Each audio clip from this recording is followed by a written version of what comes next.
VSlope was one of the most interesting projects that we've worked on because I think initially it was proposed by the management of Morpheus and not the riders. This is pretty unusual for us because a lot of the time we ask our riders to tell us what things do they want in those bikes.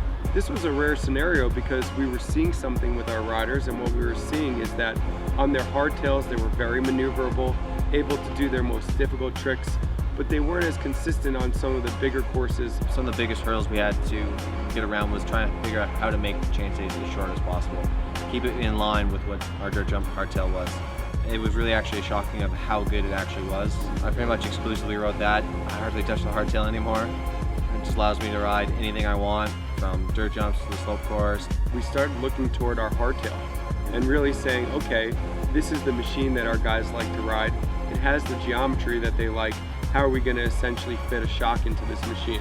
The end result was a bike that has a chainstay that's only a half an inch longer than the Vimana, has a top tube that's only slightly higher, and it has an almost exact profile of the Vimana, which allowed our riders to be comfortable on that machine right away.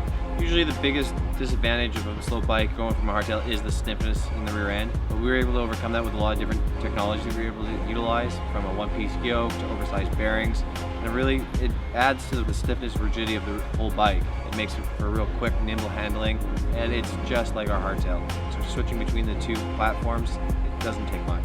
A lot of people ask us, what is the commercial usage for a slope style bike? Because clearly most of us are not hitting jumps as large as the pros, but what we find is a really great slope style bike also makes for a very forgiving dirt jump bike.